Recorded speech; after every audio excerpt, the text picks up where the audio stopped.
Welcome to the SWIKE podcast, the only podcast that shares the stuff you didn't know you needed to know about jobs, careers, and life. The SWIKE podcast, the stuff I wish I knew earlier. Hi, everyone, and welcome to the SWIKE Stuff I Wish I Knew Earlier podcast. And we're here with our guest host, Sergey Kalnish, and he's going to tell us a little bit, but he comes to us from a background, a very varied background where it starts with like basketball and sales and a little bit of coding and recruiting and things like that. And we'll probably get into a bit on like mental health and meditation and mindfulness and things like that too. So, well, first of all, if you can start off, Sergey, by telling us a little bit about what you're doing now, and then we'll kind of go back in time and ask a little bit about of you as a kid. Yeah, absolutely. Thanks, Luki. And so right now, my main role is I'm a talent attraction manager at a Series C Canadian startup called Jobber. We're basically a system of record for small home services businesses. Think of like plumbers, electricians, heating and cooling, landscaping, right? And I do talent attraction. So I'm basically responsible for working with our product development teams and recruiting, attracting, and screening, interviewing, and sort of managing the process of how we hire our software engineers, our product managers, product designers. I don't do that as much anymore. Our team has grown quite a bit, but I'm mostly now focusing on the product engineering group and just making sure we have the people that we need in order to build the company that we want to build. It's pretty ambitious. Cool. Well, I'd love to rewind a little bit and go back in time in terms of like, what was Sergey like as a kid? So growing up, what are some of the early memories that you had? What was he like growing up? And then kind of going along the journey from then until now. Sure. Wow. So I was born in the old Soviet Union when it was the Soviet Union, 1984. Okay. So I spent, which would now the town I was born in is part of Russia. And I only lived there for like the first 4 years of my life. My family moved over to Bulgaria, which is in Eastern Europe, still during this sort of communist, type of era before the Berlin Wall, fell and everything. And I grew up in Bulgaria, which is a small country in Eastern Europe, kind of like between Serbia and Greece, and sort of in that area, and pretty poor country, and the early 90s were my family was into computer. Like my dad was a sort of an early early time computer scientist in a way. Like he was studying automation and those working with the early computers that were like huge, took up a room or something like that, and used like tapes, magnetic tapes, and all those types of things. Yeah. So I kind of had a bit of a technology, like I had an interest in technology early on. I remember one of my earliest memories is like watching The Terminator, like with one of my best friends. I was maybe 5 or 6 years old, and we were like under the table, kind of scared. But there was also something that I felt like really just interested in, this whole concept of like the future and technology and robots, and so that kind of stayed with me for a while, right around until I discovered basketball, which is it was a big influence on my life, and especially so I started. I saw Michael Jordan play like in a highlight thing, and just kind of like he made it look so effortless. And I just at the time I was playing soccer or something, and I remember just taking my soccer ball and I went outside to like the closest basketball hoop that I could find, and I just started like trying to imitate what he was doing. But I discovered very quick that it was extremely hard. Right. But he made it look so easy. With just, to a kid, I was like 9 maybe at the time. It really seems like magic, right? That somebody can do these things, right? And I think that's another big part of me, is that there's this competitiveness, this sort of interest in learning and developing and sort of learning a skill. So I just started every day going to that playground and just like shooting around by myself, just trying to figure out and sort of mimic everything I was seeing. So that led to sort of a pretty serious relationship with basketball, if you will. Like I played played like at the club level in Bulgaria. Like I played a little bit of semi-professionally at the age of maybe like 16, 17. And I was at that age, like you're dreaming about impossible things. So I was dreaming about playing in the NBA, right? Like that was really my sort of goal. But I wasn't as I was also like I really liked the video games. Like right around the time that I became like sort of more maturing, like 15, 16, kind of come back into that world of technology, because like video games were so incredible at that time that you could really like, it was like a different world. And the internet had just come out in 94, 95, was like becoming more prevalent. We had a computer at home, we could connect to the internet. And probably a very defining moment for me was when I first like connected to the NBA.com website from like my home computer, a little room. And I just remember typing, like, because by then I was like, it was like maybe I was 12 or something, 13. It was maybe 90, 95, 96. And you're still in Bulgaria at this time. I'm still in Bulgaria. The modem is dialing like, like those noises that it used to make, like, da-da-da-da. It took like 5 minutes to connect. And I type in NBA.com. And by then I was just fascinated with everything to do with basketball, the NBA, America, that culture, like, the everything that went with it. And I remember the web page started slowly downloading, just like, it was literally like rendering, like line by line. And that I can't really describe. It was like the experience was like it's something magical, because it's like, like I'm all of a sudden in this completely different world, that seemed like that was so far away, but now it's like right on my computer. So I actually built my first website. I was 13, and it was a sort of a dedicated to Michael Jordan, and I put like pictures and videos and highlights, and like wrote stories about like how he's inspired me to play basketball and all those things. And so basketball was really like it for me until I went to the States. Ironically, I got to live out my dream in a way, and I got a scholarship to go play in university. So full scholarship. So my parents like didn't have to worry about anything. But when I got there, it's like you realize. I remember I got to the gym. And it was maybe a week or two before classes were to start. And I mean, this is without even knowing, I ended up on like the preseason #1 ranked school in the country in the NAIA. Not like what some people don't realize about the US and basketball is that there's there's different levels, right? Like there's NCAA Division I, which is like March Madness. So NAIA is the National Athletic Intercollegiate Association. It's less known. It's like small private schools, but surprisingly, they get a lot of great basketball talent, because the rules are different than the NCAA, and sometimes players get in trouble. So on our team, we had, I think, 3 or 4 like NCAA Division I transfers, right, that had played at that level. So when I walked into that gym in the summer, and it was just like some of the players had come to start, kind of getting ready for the preseason, and they were just playing a pickup game. And I just remember getting in, and it was just so fast, so athletic. Like it was way beyond like anything that I had experienced, I think I kind of knew deep down, even though obviously I stayed with it, and I fought to get to the highest level I could, but I just, at that point, I knew probably I wasn't going to be making my living as a basketball player. I probably wasn't going to the NBA. So it's kind of that big fish in a small pond type of thing, and now you're a big fish in a big pond type of thing. So you realize that the caliber is totally different. Yeah, I was the smallest. I mean, I wasn't the best basketball player back home either, but I was just crafty, and I used my.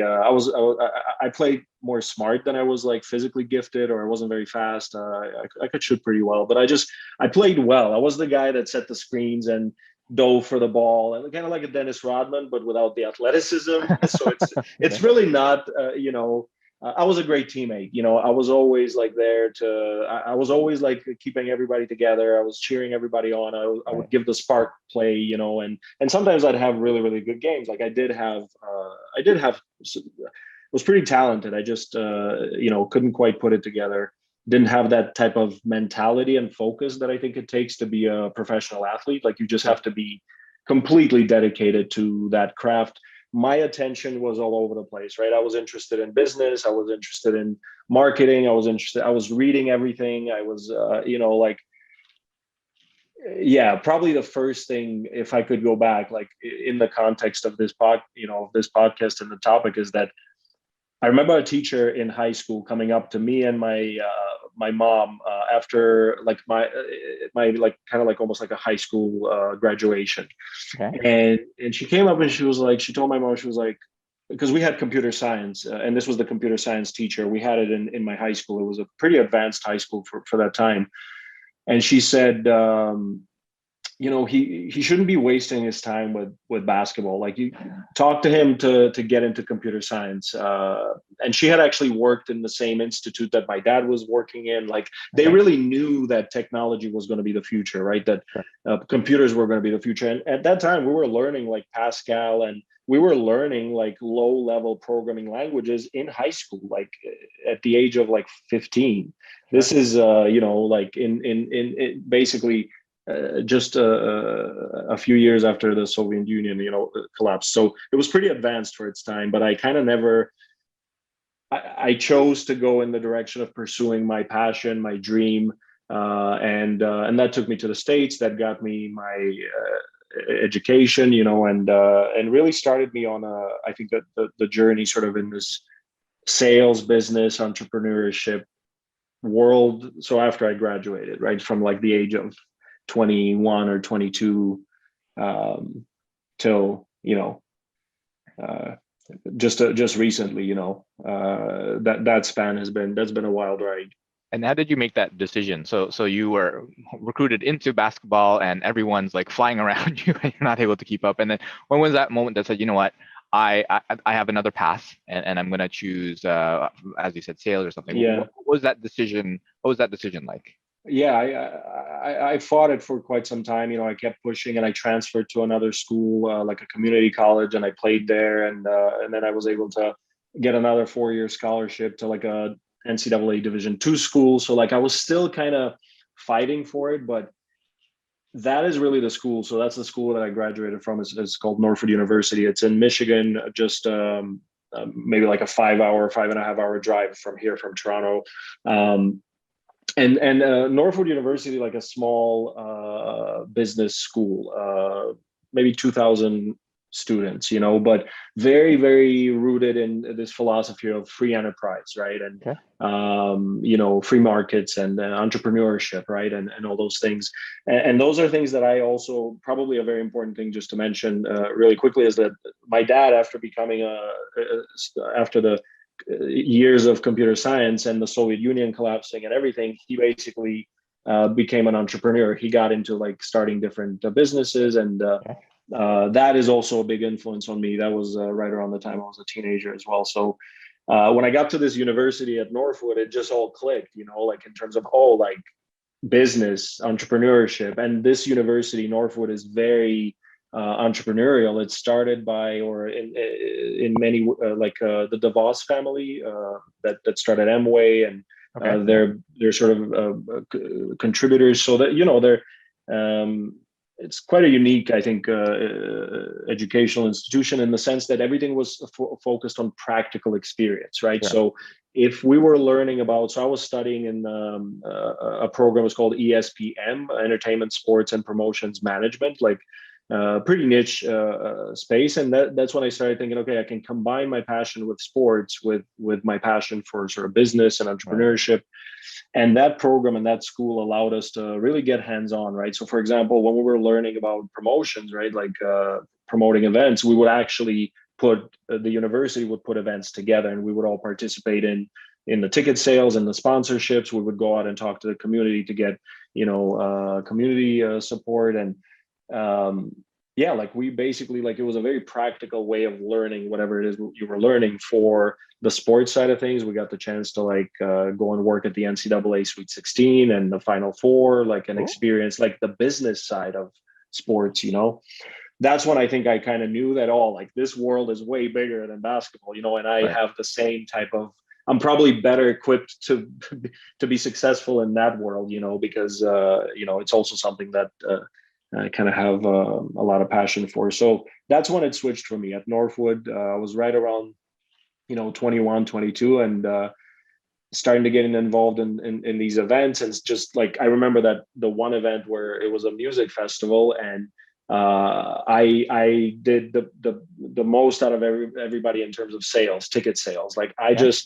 I loved going into like a restaurant or a local, you know, shop, and just talking to the owners and telling them about this event, and be like, this is you know, so you're supporting our university and our community. And Right. I sold a lot of tickets. And this is one that, like, you get that validation, right? That, oh, like I'm good at this, right? Like, and people sort of recognize you for it. And I think that's something that everybody really needs at that time, you know, Yeah. when they're trying to figure out. And those are the signs that I would say to look for people. Try to think of the times that you felt like you were really like you felt really good about something you did, right? Like you were recognized for something you did by somebody else. Like those are probably cues that that there's something there, right? Like Right. there's something there that you could explore. Yeah, those times when it kind of lights you up and you know, like, wow, there was something here. So you continued on from basketball, and now in the business world, in sales and stuff like that, and you've had a bunch of years doing that, and then you switched into like recruiting, and then started your own startups and things like that. So how does that Yeah. journey?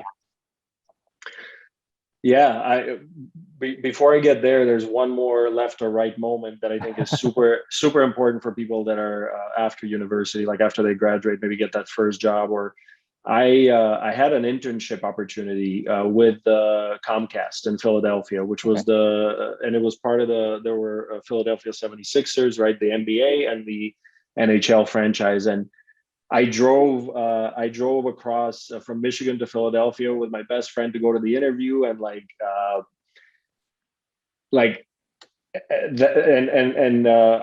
it's a long story, but I did really well at the interview. Like, you know, just the fact that I drove from Michigan, like when I told them that, they were so impressed. You know, I was like, I want this job. This is what I Right. want to do. You know, and it included all my passions, right? Sports, basketball, and business.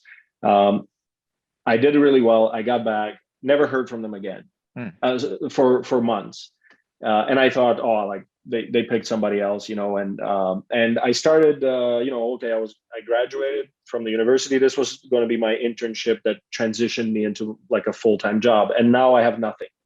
And I started applying everywhere. And at the time, like, you were only allowed as a foreign student to stay in the country for 1 year. Like, Okay. you have it's called an optional practical training that you can work for 1 year. And it was 2007, 2008, like right around that financial, you know, crisis. And it was just like I couldn't get a job, you know. Mhm. And I ended up getting a job with the Bertrand Expo Center, which is like a local, like an events facility, right? Like something like the Toronto Metro Convention Center. And in August, a few months after I'd started, I got an email from Comcast, and it said basically, hey, like, so the person that interviewed you actually they left shortly after, but they left like a note here that basically this internship is like for you, like it's you were the top candidate, and we want to offer it to you. And by then I had already started in this expo center. I was on paper the sales and marketing manager, but I was doing everything. Like, I was cleaning the floors, setting up events, like Sure. running the vending, sorry, the concession stands. And I didn't take that internship. and Hmm. and that is one of those decisions where I think, you know, stuff I wish I knew earlier. I would have pursued that, because that would have set me up on a very different, not that I regret the career I've had, but um so sometimes I think going with your intuition, you know, if you feel like, okay, but at the time, like, the decision I made was not based on like a career choices or anything. It was more based on like I was dating somebody at the time, and it was Sure. I didn't want to go away for that long. And I think that's another thing to think about is you'll have to make those decisions. So anyhow, fast forward to recruiting. Yeah, sure. You're asking about. Yeah, so I got into recruiting by fluke. Like I didn't really even know that the industry existed.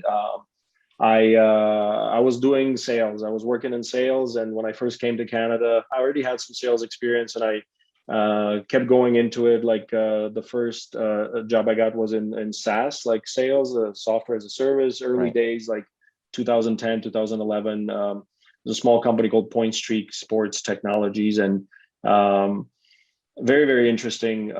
It kind of again merged technology and business, and I did sales for a few years, like that in different industries, and never really felt like I belonged in sales. And that's another thing, like always to think about. If something doesn't quite feel right, like it's probably like you should listen to that. And Right. I have to say I didn't. I just kind of I was being stubborn. I was being, trying to be competitive and whatnot, and just kept saying, okay, like, maybe it didn't quite work in this company. Maybe it'll work in this company, in terms of sales. And then I just realized that it's not who I am. It doesn't fit, with my strengths. And I was working in one of those sales jobs for a company called UniFirst, and I, about a year into it, I was doing okay, but I was just really not happy. Like it wasn't a good environment, it wasn't a good culture, and I was just really not. That was not something that I was passionate about or Right. really interested in building a career in. And I got an email from a recruiter from this recruiting agency that they were hiring for sales people, right? Business development for their finance and accounting recruiting practice. Okay.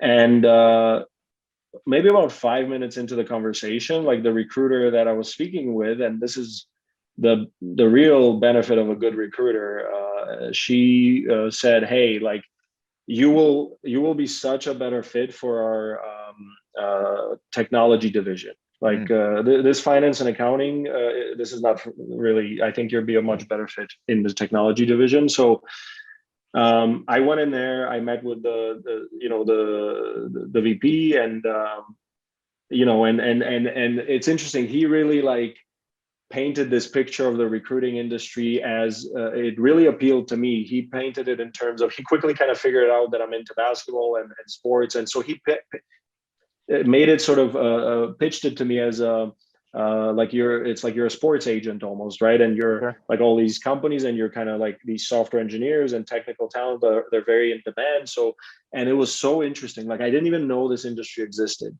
And he got me really fired up about it, and I went in, and I was there for 3.5 years. That was the first time that I actually felt like, oh wow, like this is something I can see building a career in. It just really hit a lot of the things that I was passionate about. It was technology, it was people, it was business. Like I was getting, I was sitting and talking to like VPs of engineering and CTOs at these startups that were building up and getting funded, and it was all this really exciting innovation happening, and I knew, like, I was just like, okay, this is where I need to be, like something here, something with this. And that's been, and I've been in the industry now for the past 8 years. So this was 2013 when I got in, and yeah, it's going to be 8 years this summer. And talk to us a little bit about the, I guess the other directional shift to starting your own company. So you've been previously working for all these companies before, and then you decide to go off on your own for a little bit. So what was that journey adventure like? Yeah. Entrepreneurship is just something I'm very passionate about. I've done it before. It's interesting. I'm what you can call a serial entrepreneur, but not in the cool way that people talk about it, where like they imagine somebody that's has is just a multimillionaire, has like. No, I'm a serial entrepreneur. I've started a lot of businesses, and they've all failed from a financial perspective. there was always, one thing that I always had is whatever job I had, like even from the first job I took when I was in university, I always looked at the ways that things could be improved. Like Right. that's just how my mind works. Like I would constantly like see everything that could be improved, and I would have a lot of ideas. And I remember when I was in university, I was like putting together, like Facebook has just kind of came out 2005, 6, and I was putting together like a Facebook for athletes, basically to Okay. help connect athletes from Europe and overseas to like American colleges and universities. And now that's a huge business. And I ended up doing that for a while, and I end up working with and connecting and like getting scholarship for some players from Bulgaria and like Russia. And it's always just been something that I've had in me. I think it's just part of my dad, my upbringing, and Right. some of that experience I had. So in 2016, I was at that agency, it's called Atlantic, and I had a great run. I was there for 3.5 years, and I was now the manager of recruitment services. But really, I was just kind of doing the same job. I was just, I had a lot more experience at it. I had good clients that I was working with. Like I knew how the business works, and it's an industry and a business where you can make a lot of money. But I remember looking at like in our office, like next to in a couple of desks down was one of our like vice presidents of the finance and accounting division, which is much more mature. They been around for like 30 years, and this was like our top performer. Like this was the person that's like everybody looks at when we're in my position to say like this is like the golden standard, this is where I Yeah. can be.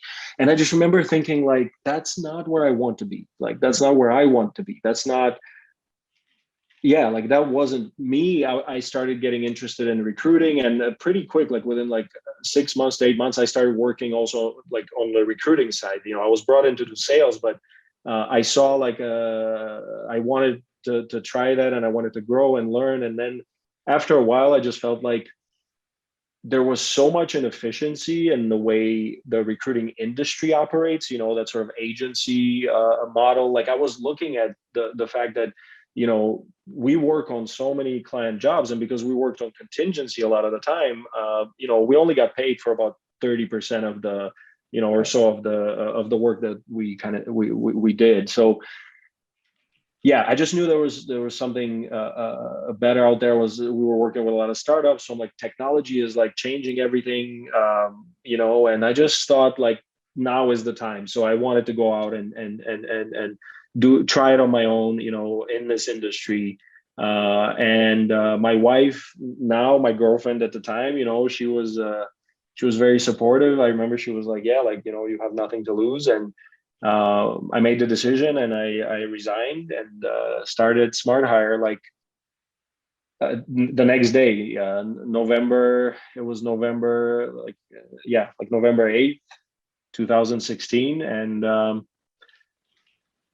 next week I was on a flight to Israel with one of my best friends was getting married, and I just remember feeling like that freedom of and that excitement of like it's on my terms now, like I'm going to do things, the way, and sort of in a naive way, thinking that is, entrepreneurship. I think a lot of people get sucked into that.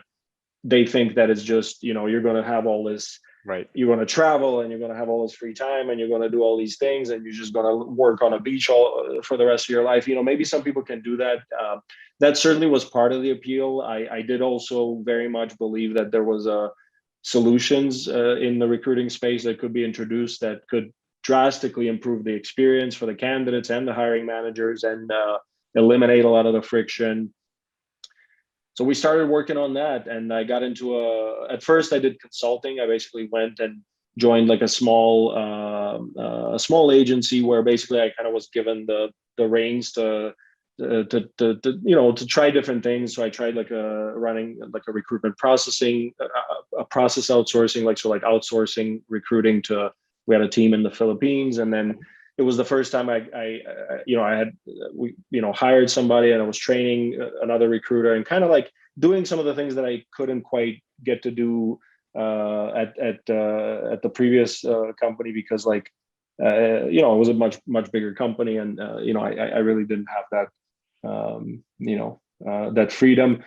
And then I enrolled into an early stage startup accelerator called Founder Institute here in Toronto. It's a Silicon Valley program that runs in I think over 150 countries in the world, and early stage startup accelerator. And I met Sunil Sharma there, who's sort of a he's a director of tech managing director of Techstars now, and he's such a and the Founder Institute as well is like the whole philosophy there is that entrepreneurship can change the world for the better. And I just fell right into my lane. Sort of, it was like all these people that were trying to change the world and just so idealistic and believe that technology can solve all problems, or so many of our problems.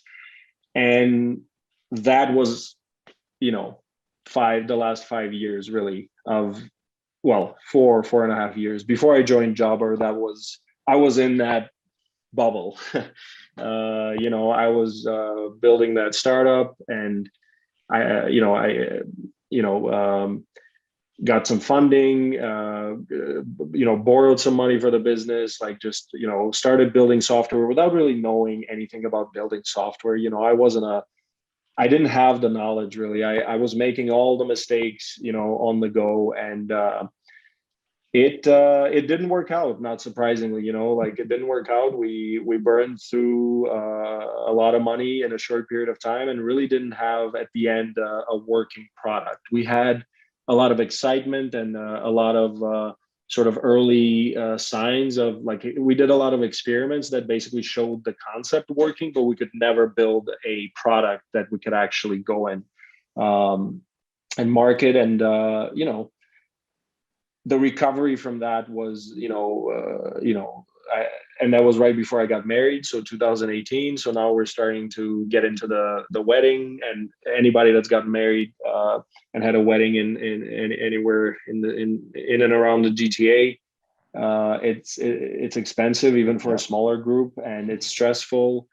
And right at, like, it was like months before the wedding, and I just remember, I had just, like, we pulled the plug on the software because it's just like there was no more money, right? Like I had run out of everything, right? Because like the wedding and all the everything was basically maxed out, and yeah, I needed to pivot, so I started going back and to recruiting, right? What I know, and reaching out to old contacts, and just like, hey, like, and I started working, just as a recruiter, and sort of working for myself. And then that led to a partnership for the next 2 years, where I was working with a recruiting agency here in Toronto, and also across Canada, and sort of back into the traditional agency model. But we also did a lot of innovative things there. Like we experimented and ran a project with machine learning, and saw a lot of great traction there, and also got involved in global hiring, through the Global Stream program.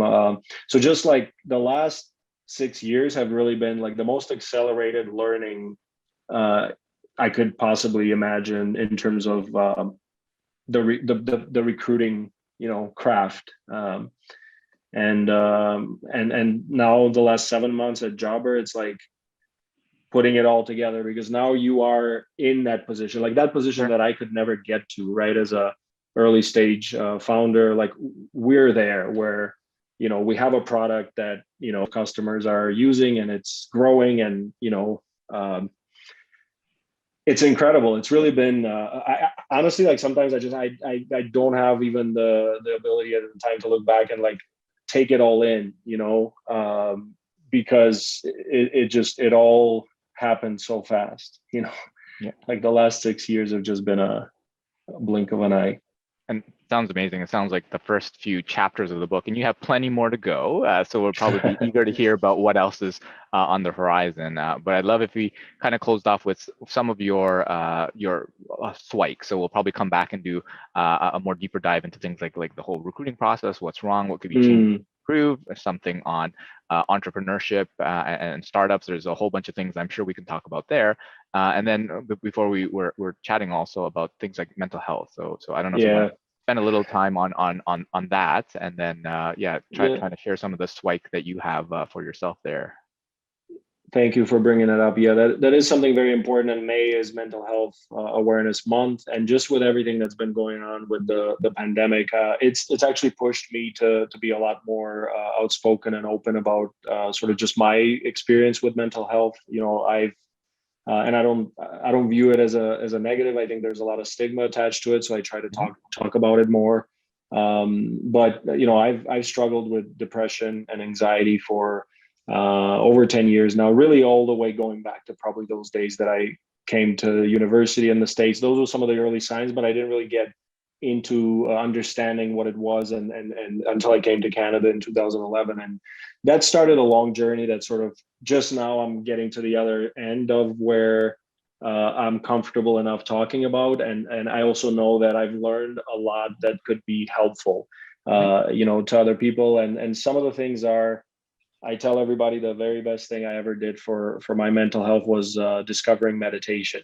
Right. Really, it is probably the most powerful, tool that I've discovered. And the beauty of it is you have it with you. You don't need an app, really. I mean, there's a lot of apps that are helpful, and sure, I'm happy to do a deeper dive into that and talk about some of the ones that I've had experience with. But really, all you need is just your breath and a little bit of time to dedicate to that. So I would really just, in terms of SWIKEs, I would say learn self-care practices as early as possible in your career, as early as you can. Really, I wish meditation was taught in high school, because I think I think the most important thing, the biggest lesson that I've learned or I can pass on to anybody else is like knowing yourself is really the most powerful thing you can have, and you can apply that to your career. Like I think in many ways we are like a lot of people when they come out of university and they spend so much time and money and so much expectations on pursuing whatever it is their chosen field is, whether it be finance or business or I don't whatever it may be, right? Computer science.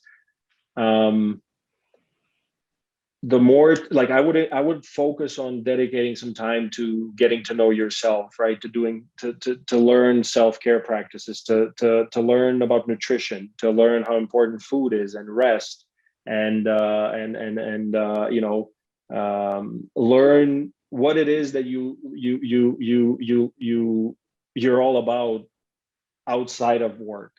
Because I think the longer my career goes on, the more I understand that there's so much more to us than just what we do, for a living. And I think the more you can align your career with those things that you are deeply passionate about, like in my case right now, I'm pinching myself almost on a daily basis because it's like I love getting to know people and learning about technology, and I get to do that every day. Like on the worst day, there'll be somebody I talk to and they'll tell me something, I'll learn something that's just like incredible. So the faster you can align those things, and I think people are so focused on the school they're going to go to, the classes they're going to take, the jobs they're going to take, the all this stuff. They're so busy there, and they lose track of learning who they are and what are they all about and what they're passionate about, and kind of getting in tune with that. Because I think that the most lucky people, I think, are the ones that align early on, like the Kobe Bryants. And they often, like some of those people talk about it very often, how early on they just knew that this was what they wanted to do, that there was no doubt in their mind. So meditation would be an incredible ally to anyone, I think. And I am an advocate for it because I've done a lot of different things to try to improve my mental health. I've read all about it. I've talked to a lot of professionals and, tried a lot of different treatments and medications, but meditation has been the most powerful tool, and it's completely free. It's completely accessible to anyone, anywhere, right this moment. It's very, very powerful. So I'm happy to dive into that more, but I just wanted to. But the other thing I'll say is, as well, as mental health is very complicated, and just because this worked for me, and this is not the only thing. Like there's a number of tools in the mental health toolkit sort of that I've learned. I focus on meditation because I just think there's really no negative. I think it's beneficial for anyone to get to know. So thanks for letting me talk about that a little bit. No, I would definitely echo that, where starting off with knowing yourself, I think is definitely an important part, where I say that people are often on that conveyor belt of life where they kind of go through school, thump, and then next graduation, thump, and then keep on going.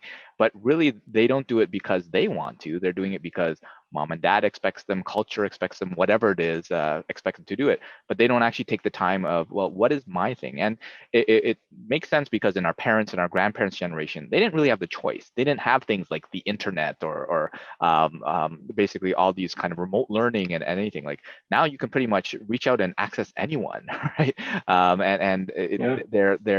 You have that ability with a little bit of persistence, obviously, and a little bit of care. But starting with that knowing yourself, and then that whole mental wellness, I would love to continue on the conversation, because I think it's one of those things where it's not even like depression or anxiety. It's being human, right? We all experience on one spectrum or another, right? Some of it are more severe, and then it's kind of ebbs and flows. And I like to equate it to kind of like the seasons, where for some people they're in winter, right? And it's a deep, dark, depressing winter. But spring will come and summer will come, and then you'll cycle back. And the goal is to make winter as short as possible, right? And summer or spring or whatever season you like the most as long as possible, and finding those tools to do it. And I would echo that. Like meditation is definitely one of those things that kind of almost universally helps, and we'll definitely get into that. But I'd love to bring you back for future episodes. And where can folks connect with you? If is it probably on LinkedIn or email, or is there another way for folks to reach out and connect? LinkedIn is great because that's where I am most of the time, as my job is very much like reaching out and connecting with people, and mostly in the tech space.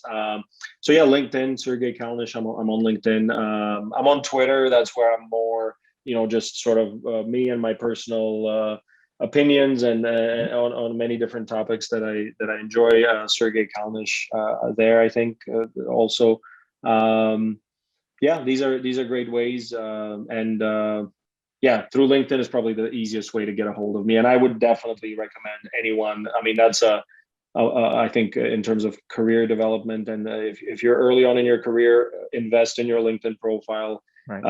It is right now the most powerful recruiting tool there is, and it's also just very powerful for connecting with people from all walks of life.